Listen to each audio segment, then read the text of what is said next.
And now, the Lowdown, with economist and political strategist Elson Low.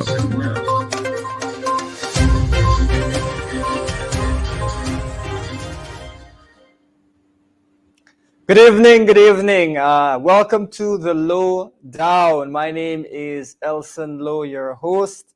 It's good to be on. It's always good to be here with you. Welcome to the Lowdown this Saturday night.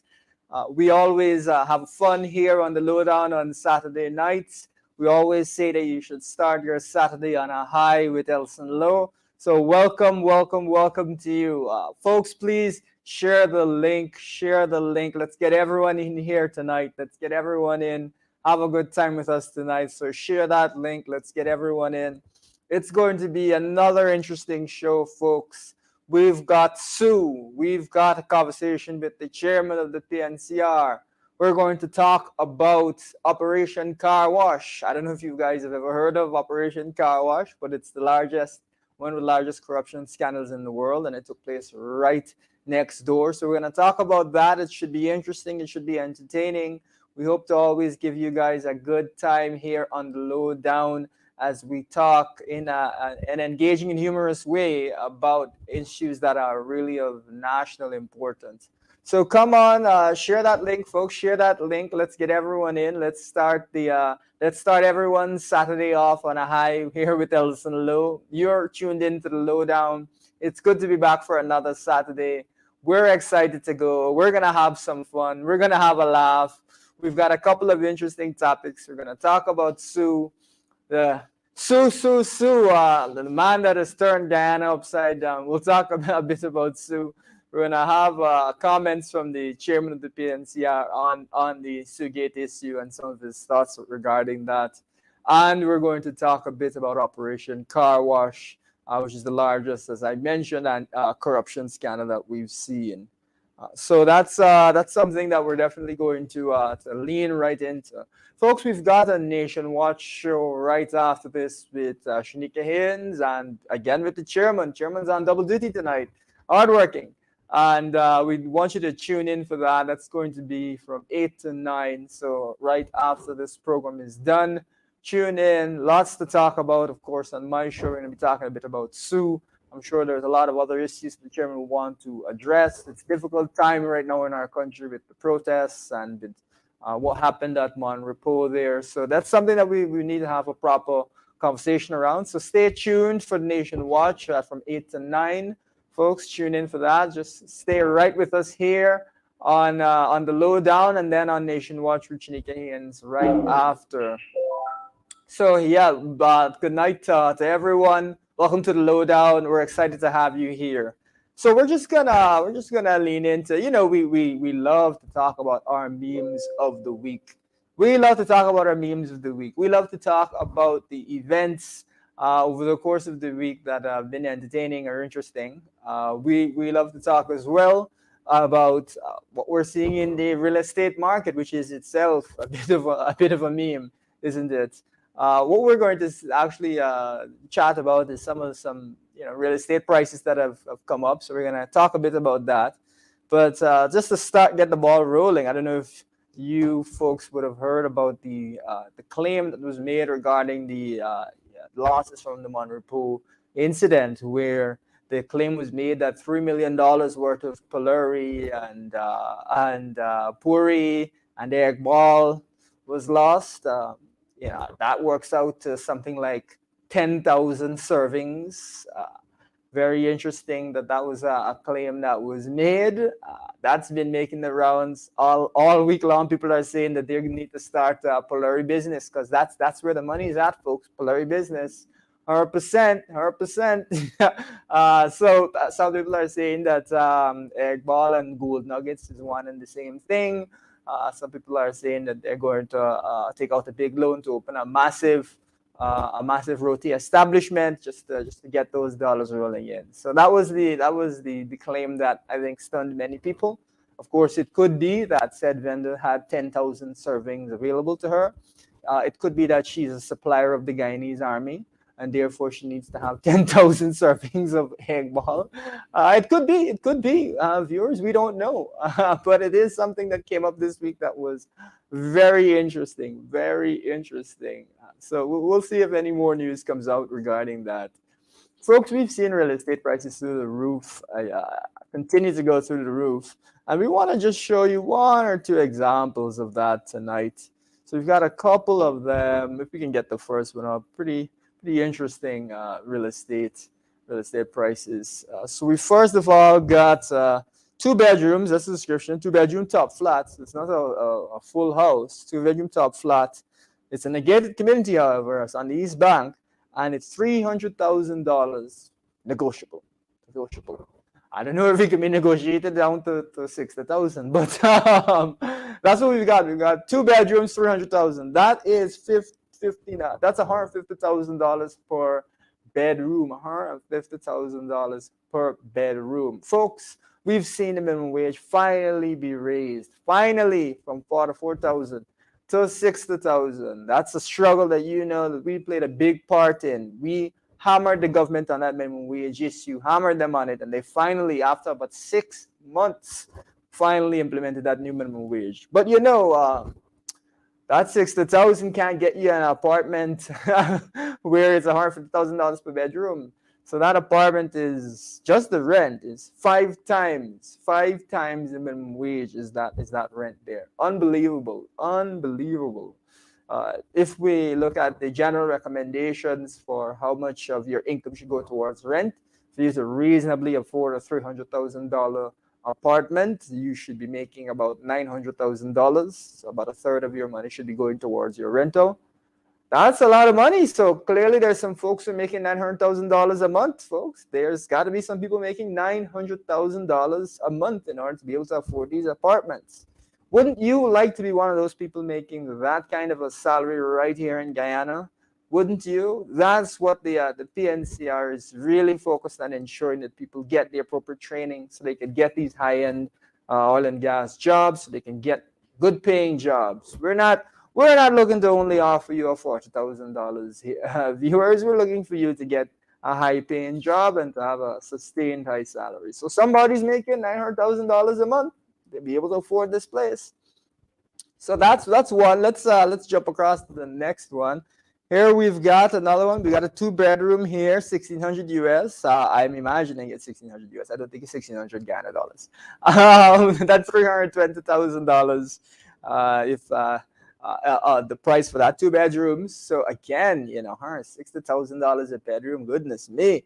It seems like a nice room, but not $160,000 nice, if you understand me. That's tough. That is tough. That is what we're seeing in Guyana right now. Real estate market that is through the roof with unbelievable prices. That's why you heard the private sector commission say that rent in some areas around Georgetown has tripled in only a few years.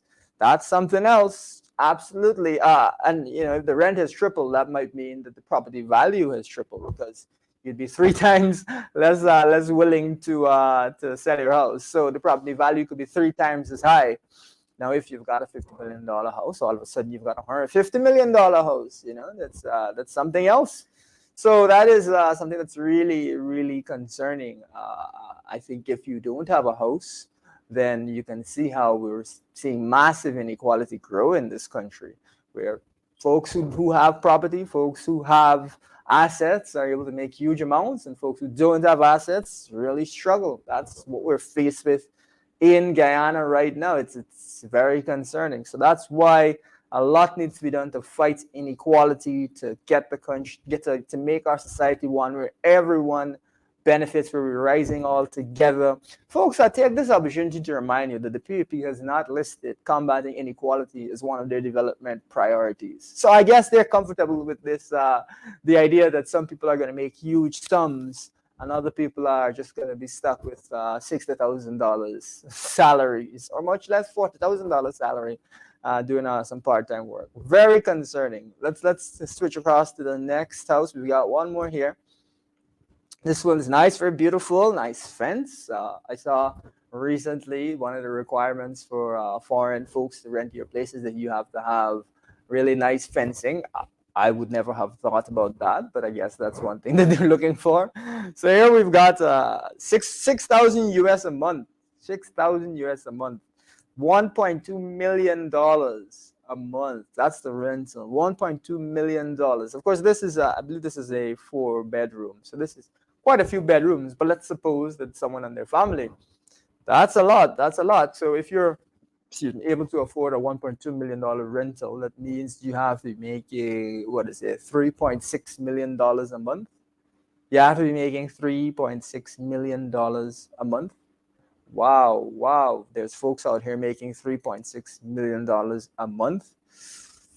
My, oh my, are you making $3.6 million a month, viewers? So those are some of the things that we're going to see in our economy as we go forward. We're going to see these massive changes.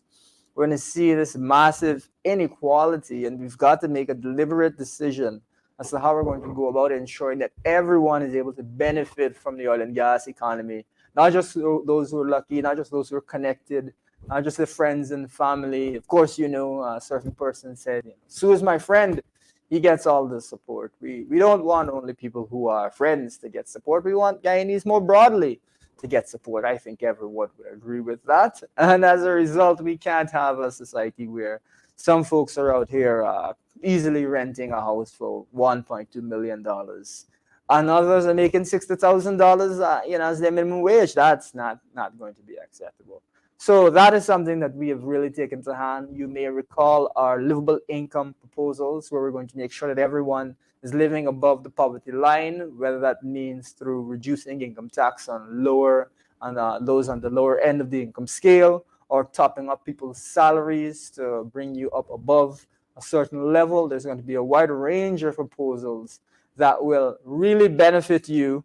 And you got to keep an eye out, folks. We've got more proposals in the tank. We're going to keep firing because we know that now is the time when Guyanese can really benefit. Now is the time when we can really move the country forward.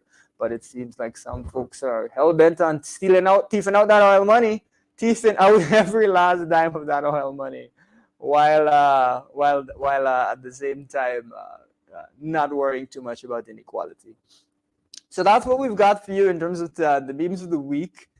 We're going to just shift gears a little bit. We've got just one last little note about the cost of living there. You're going to see that the inflation in the Eurozone has gone up again.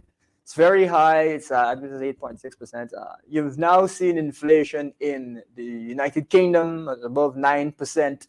The UK, very high. Here in Guyana, you're seeing very high numbers in the teens.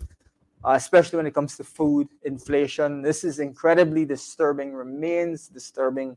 That's why you're seeing people really anxious and a tense atmosphere across the country. It's really punishment times for people. It's difficult times for people. So that's something that we've got to continue to keep an eye on, the cost of living under the current government. The lack of real efforts to combat that. Of course, we've suggested several measures, from grants to boost production to a negative excise tax. That is to say, sort of a subsidy to bring down prices at the pump for gasoline. That will bring down inflation more broadly. We've presented these ideas. Of course, PUP has decided that nothing can be done about high gas prices and so on and so forth. So they're just happy to see people suffer with these high numbers, inflation numbers. Folks, we'll take this opportunity to remind you that in the national budget, you had less than 1% put towards mitigating the cost of living increases. Less than 1% of the largest budget in the country's history by far. What does that say to you about the priorities of the government? That's the question we have for you. What does that say to you about the priorities of the government? Clearly, inflation isn't a cost of living. It's just not a priority. I guess that's their approach to governance.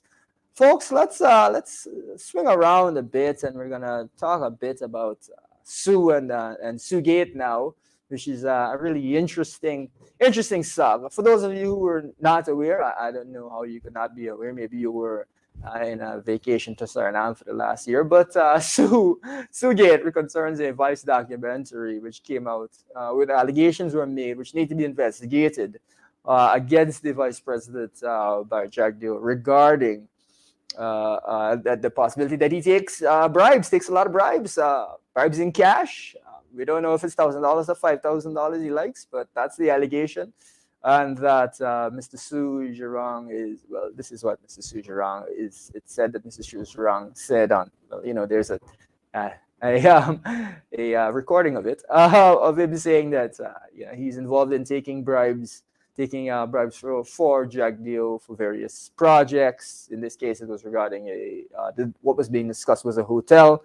However, there was also being discussed a couple of things. One being an oil company, and the other being the hydroelectric project, presumably the Amalia Falls hydroelectric project. So these are incredibly concerning things. We're going to do an entire show around the Amalia and Sue issue in the future. Viewers, you can rest assured of that. But right now, we also want to make sure viewers are fully aware that it is very serious and very alarming to hear Sue mention an oil company. Of course, we've had difficulties and controversy around the award of oil blocks before. So Mr. Sue coming out to say that, the quote, I believe, is before this, other amounts have been much larger. Other bribes have been much larger, including the oil company. This allegation is very, very disturbing, and it needs to be investigated so that we can find out what the truth is. That would perhaps imply that the upcoming oil block auction, which is in only a few months, is really just a sham, and that rather these oil blocks have already been parceled out to the highest briber rather than the highest bidder. That is very, very disturbing to hear Mrs. Sue say anything about an oil company. So we have called for, again, further investigation. We've called for the VP to step aside or be fired to facilitate an independent investigation. And more than that, we've called for several measures to improve transparency around the auction of these oil blocks. We need to ensure that the nation gets the best that it can out of it, and that we're not looking at a situation where these things are handed out to friends. Mr. Sue says, Jagdeo says, the Sue is his friend. We don't want friendship to be one of the qualifications for somebody to get an oil block, and we don't want a bribe to be one of the qualifications for somebody to get an oil block.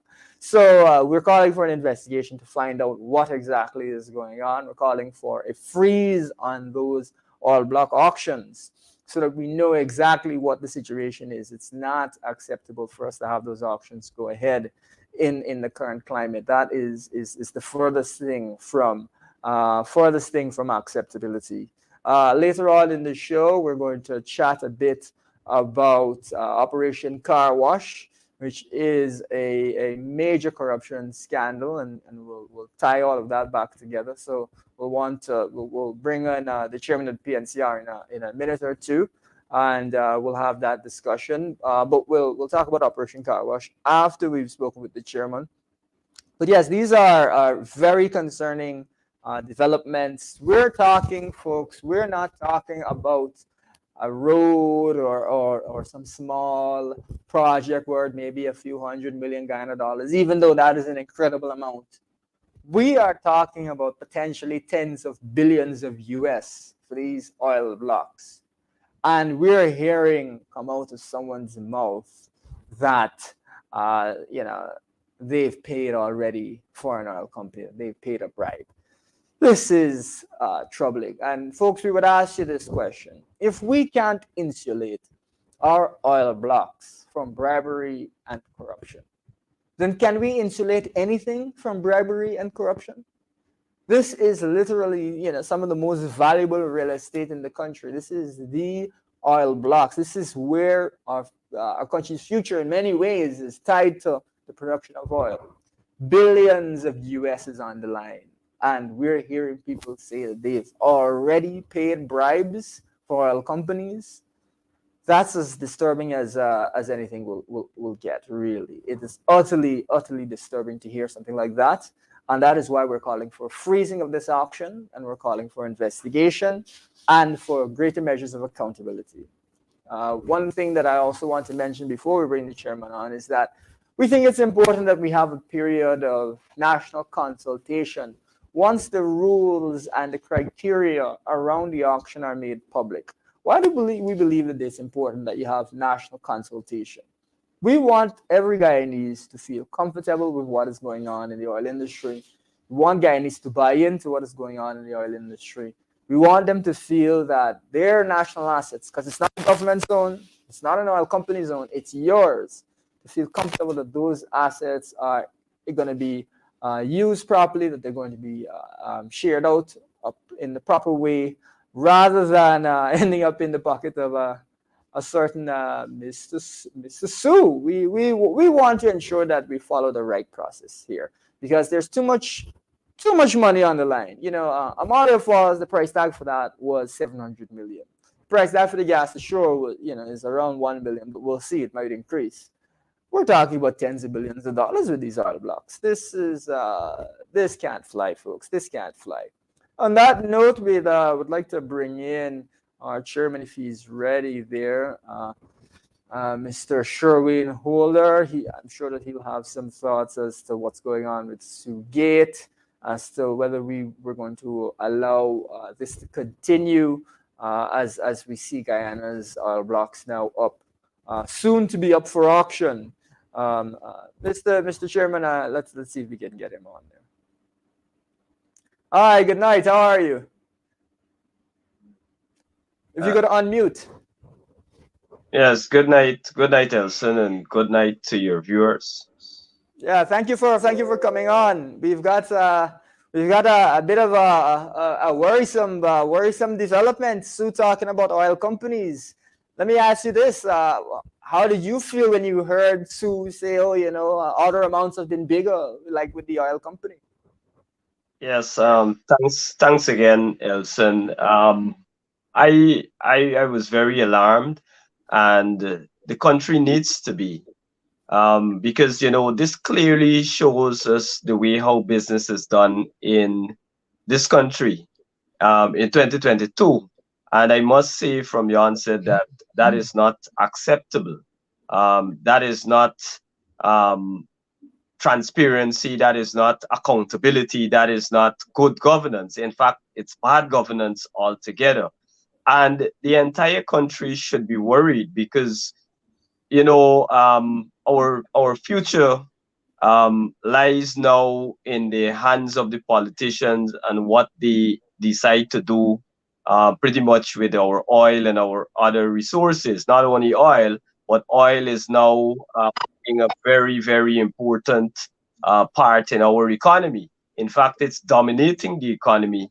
Last year, it would have contributed some 47%, taking over some 47% of the economy, actually 50% there. And the expectation is that in the next 2 years, it is going to be maybe 70, 80, or even more. Who knows? Definitely in that range. Most economists that you speak to now are forecasting that oil will totally dominate this economy. And that in itself is a different conversation. That is very unfortunate, and it's a different conversation. But coming back to the point, I just try to share with the viewers the significance of this development in terms of Sue and the powers that he allegedly has, because he said in no uncertain terms on video, on camera, that he would have cut greater deals than that $500,000 that they were discussing.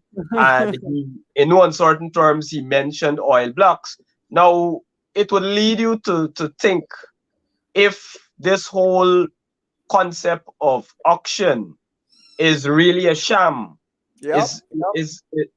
You know, we don't Yeah. know, but The there is last a thing we great want to possibility. hear. There is Yeah. a great possibility that these oil blocks would have already been allocated. Yeah. And we know we can look back to just days before the around the 2015 elections, Yeah. what transpired there with then PPP President Donald Ramotar, and what transpired with the Kaichur and Orange blocks The Kaichur and all Kanji. together. Kaichur and Kanji. Those are the Yes, two. kanji. And Yeah. so you know, you don't have to stretch your mind too far Yeah. to understand or to imagine what possibly is transpiring in the living rooms of these Yeah. politicians. And so it is very, very, very, very worrying. Yeah. And as an opposition, we will have to continuously educate the public Yeah. in that regard. We will continue. We will have to continuously agitate and Yeah. put pressure on this administration to Yeah. desist from those kind of acts and to ensure that we have proper transparency and accountability in that Yeah. regard. Absolutely, absolutely. Viewers, we have one question for you. Where's your oil block? Because it could be that Sue gone with his own oil block already. Where's your oil block? You are Guyanese viewers. You have an oil block, or because Mr. Sue may have already secured his. This is incredibly We're in alarming. serious trouble. How I see it, Elson, Yeah, we are in serious trouble as a country, as a yeah, people, because when you have the person, a yeah, former sitting vice president, and I dare say the de facto president, being caught in this kind of scandal, and knowing that this is the guy that is in charge of that entire industry, you know, very concerning. Very it's concerning. very worrying. Yeah.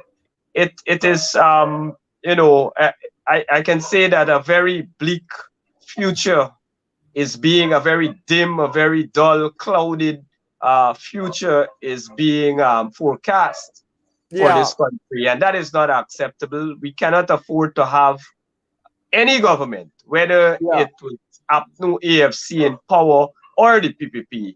Um, you know, Guyanese have got to unite together yeah, on yeah, these issues and hold yeah, government accountable. Not yeah, only depend on the opposition. Yes, you would have elected us to represent you, but there are times when you yourselves, as yeah, Guyanese, have yeah, to stand up for what is right. There is no yeah, greater pressure that can be put on a government than yeah, pressure coming directly from the people. The people need to speak in one yeah, voice yeah, all across the country. It doesn't matter your ethnicity. It doesn't matter whether you support PPP, yeah, yeah, PNC, AFC, WPA, GAP, whichever political party. This is the future of your country. This is yeah, the future for your children and your yeah, grandchildren. This is your yeah, future. And yeah, together, we as Guyanese have got to come together, look past race, look past ethnicity, look past religion, and yeah, hold every government, any government accountable. yeah. 100% agree. 100% agree. And I would say this as well, even if you know you're the staunchest PvP supporter out there, where's your oil block? You get the oil block? That's the thing of it. You know, there's this real question as to, because hey, you know, Sue is my friend. He gets all the support. If these allegations are true, it's not enough that you're a supporter. You gotta be friends. You gotta be a certain person's friend. So even those of you who are staunch PvP supporters, you have to ask yourself whether you are getting what you're supposed to even be getting, because Sue is locked off himself an oil block, and that's well, allegedly, and It, that is it, you it is know, yeah, all, Elson, it is all about friends and family. And that is what friends, the even the hardcore supporters need to understand. yeah, It, yeah, you are given the crumbs And it is these friends, family, cronies of the Yeah. PPP who are the real beneficiaries of our newfound wealth and the wealth of this country. The VP said it very clearly, although he claims that there is no evidence. He said it very, very clearly that Sue is my friend and he gets my support. He gets And all the so support. that says it all. That Yeah, says it yeah, all. yeah. And we would love to see the VP or anyone from PvP provide us the law which authorizes the VP to provide government support on the basis of friendship. I'm not aware of that law. If we could kindly be provided with the law that, that allows you to provide government support. Remember, the VP also said, my thing is, I'm in government. I assist from the government side. Who gets all the support? I am not familiar with any law that empowers the VP to act on the basis of friendship in providing government support. So let's see if a law is produced to that effect. So I, that is I found yeah. it a little strange that he said, I support from the government side. Which other side would you support from? This was him trying to manage the situation. He's not foolish or an inexperienced. Well, I wouldn't say he's not foolish, but he is experienced as a politician. He would have been a former president for 12 years. I think the longest serving executive president. Prior to that, he would have been finance minister. Prior to that, he would have been junior finance minister. So this guy would have been in politics for close to 40 years, in politics, maybe 30 plus years. So he has that experience. And so he knows not to engage these persons, these strangers directly. Um, on Yeah. the spot here. Sue made it crystal clear for us how the process really works, how it really works. He said that he handles, the VP keeps his hands clean and he handles essentially all the dirty work.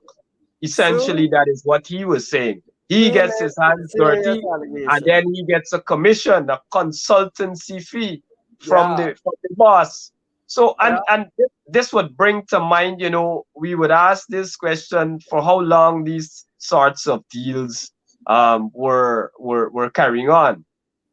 Only God knows how many deals were made in Well, that in Paris Hill. it raises a couple of substantial questions, and later on in the show, I'll kind of link this because these allegations again we're calling for an investigation because Sue's been around for a while. Sue has logging concessions. Sue has mining concessions. I've heard that Sue also has other businesses around the country.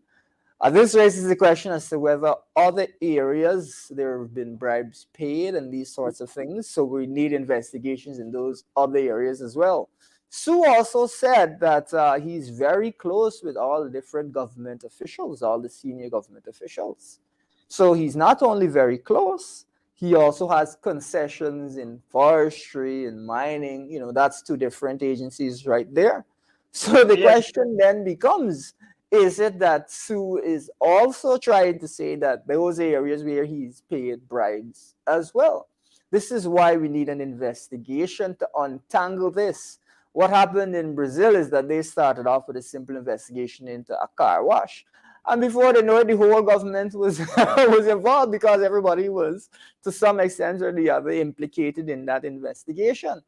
That is one of the things that is again disturbing about Mr. Sue. you know, you Remember, raised you raised a critical point there when you reference Brazil and the whole how that thing blew up, yeah, involving the entire government. And yeah. it can be a similar case here in Guyana because what happened after this video? A few things happened, and all their ministers came out in support. Every single one of them. Go and check their Facebook pages. From Priya saying that Jack Dio, Sue said Jack Dio hands are clean. That was so twisted, so such a twisted interpretation by your own words. I'm borrowing your words here, Elson. And to Nigel Dharamlal, to Kwame McCoy, the whole cabinet basically, and other prominent people who would have benefited. Now that's the first phase that you had. Then you had Gail Teixeira hosting a bogus bogus seminar for transparency and accountability. I spoke to a number of persons that went to that seminar who said in no uncertain terms that it was a sham, it was a waste of time, it was bogus. It was just created to take the heat off of the VP and as a distraction, and to say to the foreign powers, the sponsors, the IMF, the IDB, the ABC countries that, look, we are still transparent. We are still doing things in terms of transparency and accountability. You know, Friday, yesterday, you had Irfan Ali being pressured into swearing in those members of the Public Procurement Commission. That is something that was languishing for 2 years, and we know how we had to fight them pre-2015 on that very commission. They don't want to have a commission like that. Now, my guess is that they would have worked some kind of strategy to go around this. As the days and weeks and months progress, we will see. But I am putting them on notice that we will use that commission to the fullest, to the maximum, to expose their corruption. We will encourage contractors that were wrong, that were sidelined, to report it, write that commission. Ensure that you utilize that avenue. So they have done a series of things to distract. But I wanted to step back on one point. You know, some people are of the view that Jack Dio is so bright and he is so smart, you know, and I was a little taken back that a young reporter like Isabel Young could come to this country, get into his home, and expose him. You know, he is this so-called wizard that knows everything, that controls everything. And that I like the way that she managed the interview. He attempted several times to take control, to talk above her, but she didn't allow it. I think a lot of our journalists in this country should step up to the plate. Be another Isabel Young.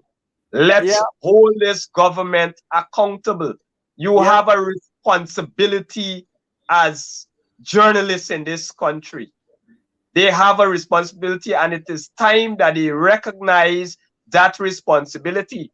They are citizens of this country. They have children.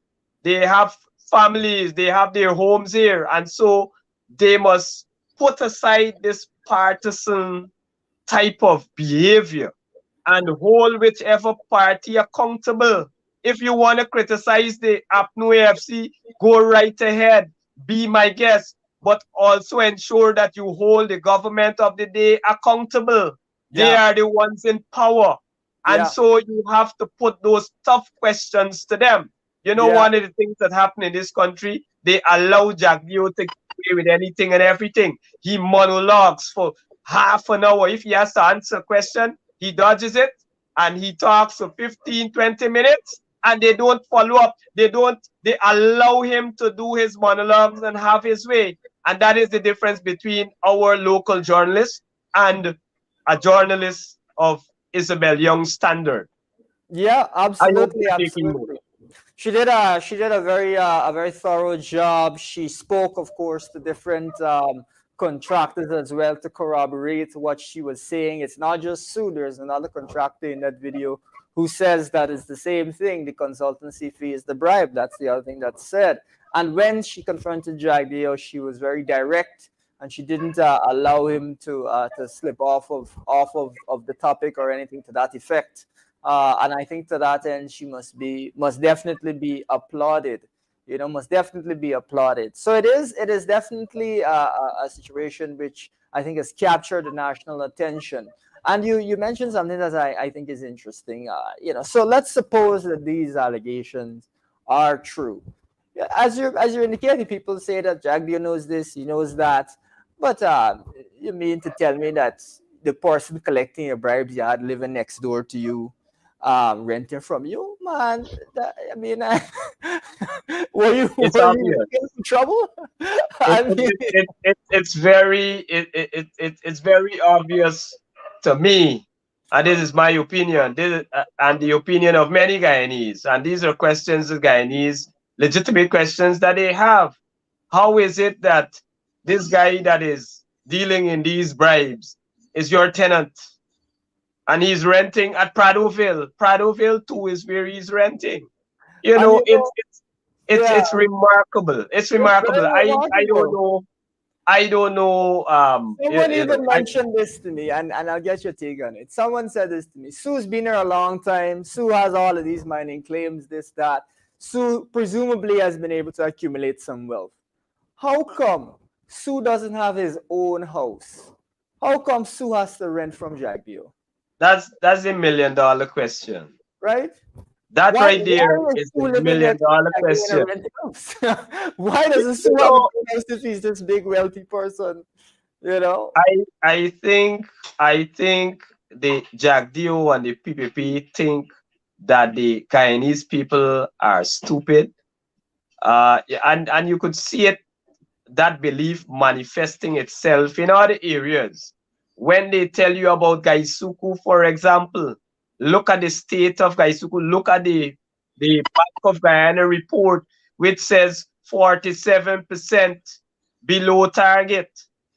47% below target. Of course, rice is 50, around 50, 53 or something like that, 51 or 53. Yeah. We've seen some serious 47. shortfalls in Gaisuko and with Rice. Maybe the VP is genuine in what he's saying, but what we can say is that the results are not looking good at all. That is a rough year for Rice and the roughest year ever for sugar so far. Elson, I think I can't remember any period that rice would have done it so badly. Any Yeah, period in recent times, in yeah, the last decade, across multiple governments, successive governments, rice 50% down, rice production yeah, 50% down. It's unheard of. It is unheard of.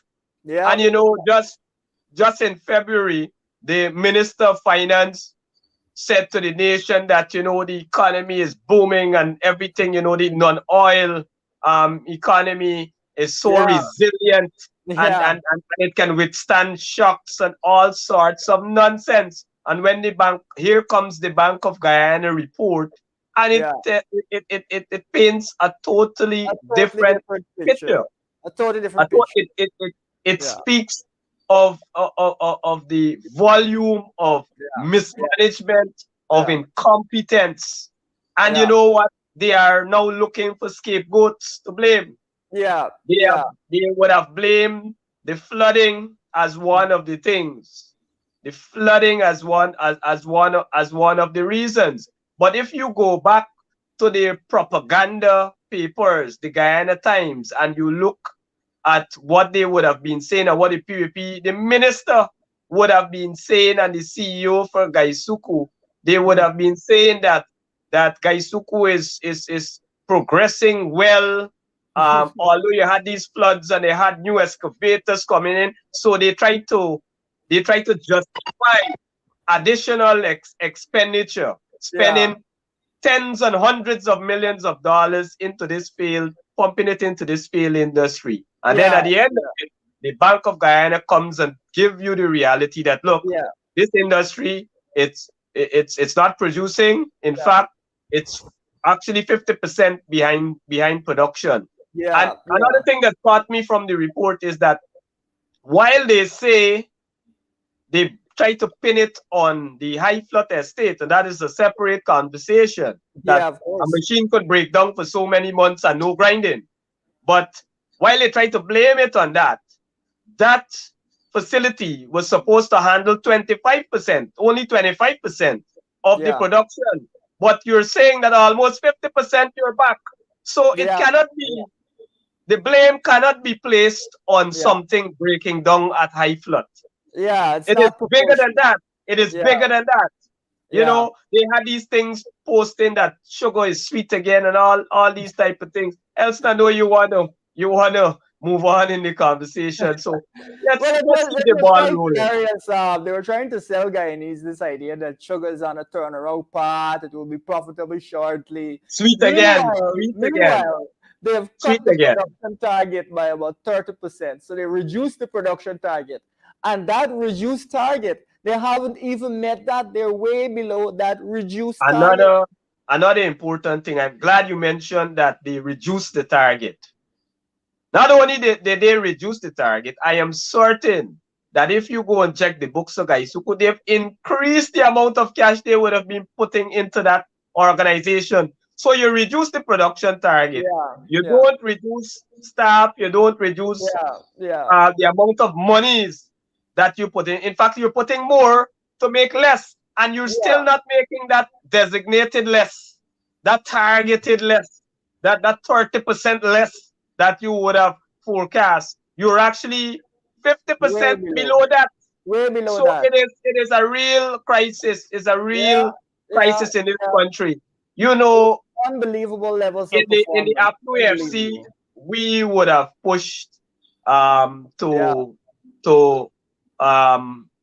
scale down the industry, right size it, diversify the industry, and then we would have looked to train.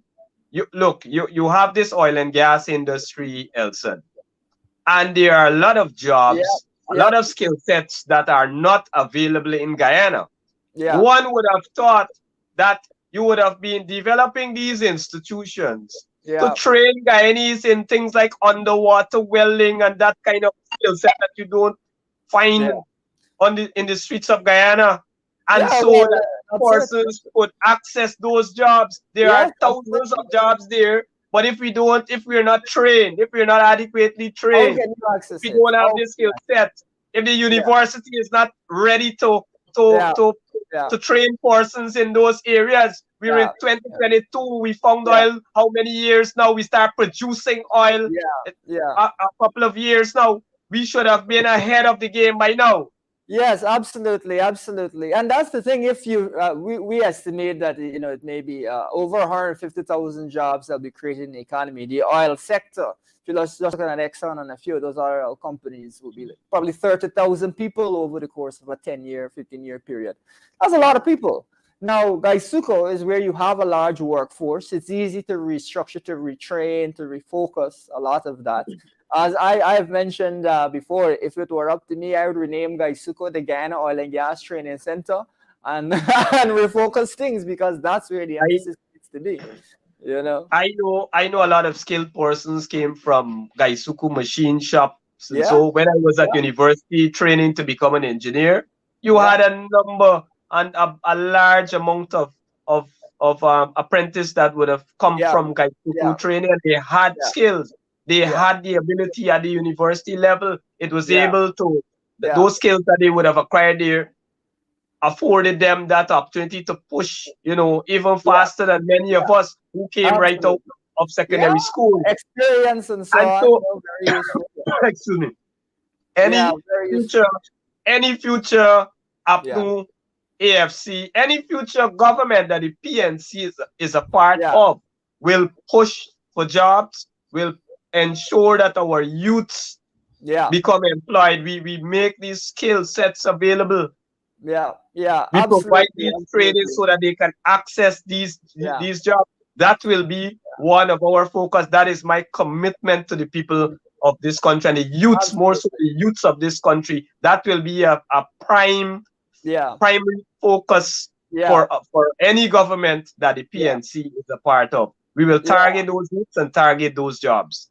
Yeah, 100%, 100%. We have talked before on this show about the need for a refocus of our education system to meet these needs, to meet this job market need. We've seen international organizations like the IDB and the IMF highlight that there is going to be a great shortage of workers and there's a shortage of skill sets.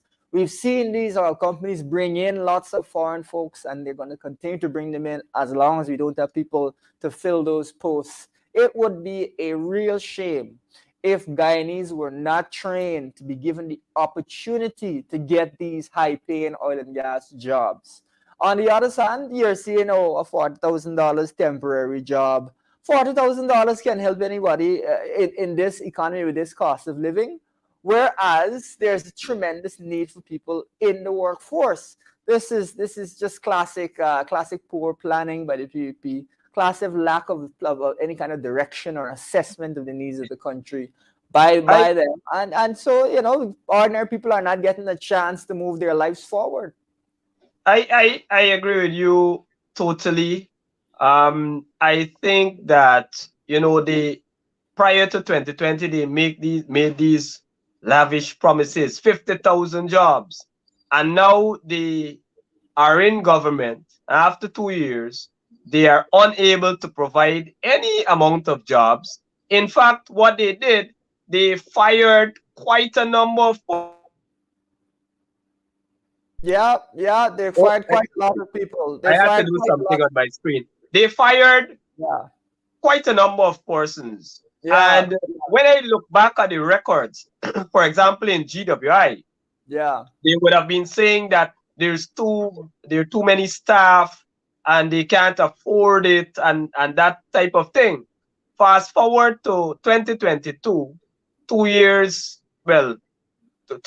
about 2 years later, they are putting persons now temporarily, paying them $40,000 in the hundreds. Look, in region two, and I have not really spoken publicly on this issue because the PAP will quickly say to the public that, look, APNU, AFC, or PNC don't want you to get jobs and these sorts of nonsense. We want people to get jobs. Let's make something clear. Let's make something clear to the audience. Let's make something clear to everyone watching. We are not talking about $40,000 jobs when we're talking about jobs. We're talking about high-paying jobs. We're talking about high-paying jobs for thousands of people. We're talking about change in people's lives. $40,000 is an admission of failure. It is not some progress that you're seeing. Exactly. That is not what the coalition envisaged when we talk about jobs. We're talking about proper paying jobs, which can afford you that comfort. You're able to take care of your family and have a little bit of savings. That's what entry-level jobs in the oil and gas sector is $400,000. I'm giving you an example as to what is happening with $40,000 jobs, and persons are jumping for it. And I believe that would be very short-term, short-lived, because people are struggling right now. There is real pressure on the ground. No jobs. The cost of living is high. So some persons are opting for it. They would say to you, at least they get something, hold on. But how long that will last? It wouldn't, right? Yeah. In Essequibo, in Region 2, if you go to the Saudi hospital, they got about 300 temporary workers there. 300 in a small institution like that. Doing what? Doing what? I'm not criticizing the persons that are employed there, but I'm criticizing the lack of strategy, the lack of a program. Even if you employ them, then you must have them doing certain tasks. You know what they have done, Elson? You know what they have done? Yeah. It appears very obvious that they would have employed quite a number of first party persons under the guise of the $40,000. And they are going around to communities saying claiming that they are doing census. And when confronted by Yeah. persons in many, many communities, I've Yeah. gotten reports from Zurich, I've gotten reports from Henrietta, I've gotten Yeah. reports from Dartmouth, and several other areas. I've seen them with my own eyes moving Yeah. around, claiming that they're doing census Yeah. when there is no census as yet. They're claiming they're going about asking. Yeah, okay. So they're claiming that they're doing the census, but the census hasn't started yet. So that's what you're seeing. That's the thing about it is of course important to us that people are able to find employment, that Ah, they're able to get through a these call difficult just. periods. I think we're gonna get the Sorry, chairman back in just a second. He's gonna be with us in just a second. sorry about that. There we go. Yeah, no problem at all. No problem. I was just following up on what you were saying in that it's important to us that people are able to get jobs. It's I'm in a important to little bit us. of. Yes, we're just having a little technical difficulties with the chair Just today. let me set my audio, Elson. Let me set my audio. The call Yes, has messed it up. absolutely. Yeah. So we're essentially saying we want people to be able to benefit from jobs. We know that times are difficult, that cost of living is a serious issue. But the idea that $40,000 is something that is in any way enough, and especially over the longer term enough, that is a fiction. We need people to be making proper money. If you look at some of the entry level jobs in the oil and gas industry, you're talking about a $400,000. That's 10 times what you get in a temporary job. We don't want Guyanese to be shortchanged. We don't want Guyanese to get pennies when they should be getting dollars. We don't want Guyanese to be in a position where you're barely getting by when you should be prospering. This country is the fastest growing country in the entire world. And yet, all that they can offer you is a $40,000. The fastest growing country in the world. The year before it was one of the fastest. The year before it was the fastest. And that is what people are coming to you with. Yes, you can take your 40,000. Yes, it is a little help. But when we talk about jobs, when we talk about progress, when we talk about this new Ghana that we are building, this is not a 40,000 Ghana. This is a 400,000 Ghana, if you understand me. If you understand as viewers. I don't know if we're using word, and the time is flown away with us. Chairman, I don't know if you want to wrap up as we close out the hour. I know we've got Nation Watch where you're again firing some shots. That's going to be something. Yes. I'll be on Nation Watch just after your program, the next program coming up, where I'm having an interesting discussion with the host on a series of topics, including the protests and Yeah, all that transpired during absolutely. the protests. So I would want to encourage persons to stay tuned, tune into that Yeah, segment also, where you can listen to the yeah, discourse. Um, in closing, I want to say to the public that I understand, and we as a party, as a coalition, understand your struggles. We understand the stress that you're faced with. We understand the all-round bad governance that is happening across this country and is being executed by the PBP Progressive Party, PBPC, currently. We understand it, and we will continue to be in your corner. We will continue to fight for you. We will continue to expose them and what is happening currently in this country. I trust that you will continue to look at our programs, continue to follow in the media what is happening in the country, and make a conscious judgment for your own selves. yeah, Make a conscious decision. Ask yeah, yourself if these things were happening at prior to 2020 and why they weren't happening, absolutely. why you weren't seeing this level of corruption, why you weren't seeing this level of incompetence, why Yeah, you were having peace and stability yeah, and some hope for a good future. Because frankly speaking, there is no hope at this point in time across this country for most yeah, Guyanese. yeah, And so I wouldn't want you to lose faith.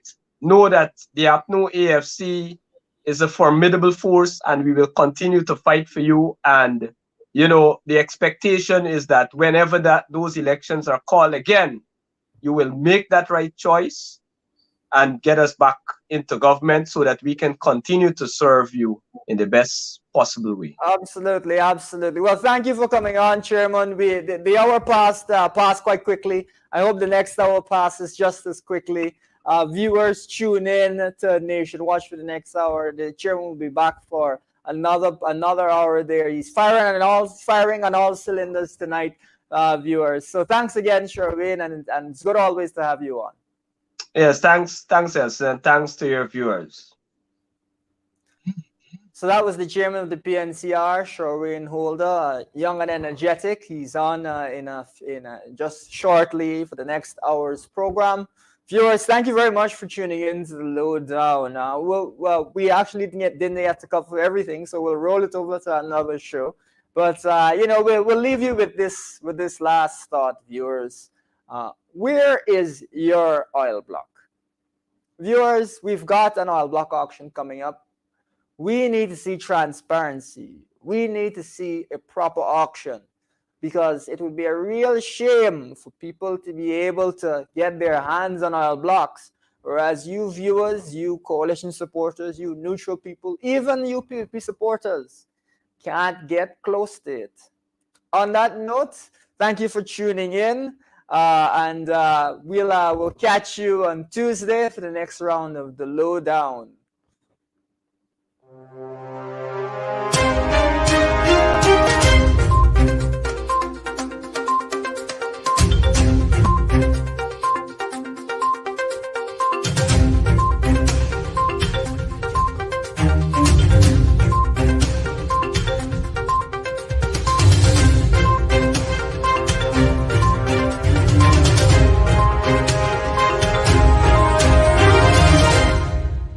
Thank you for watching our program. See you right back here, same place, same time. And remember, hold the line of battle, comrades. Our victory is sure.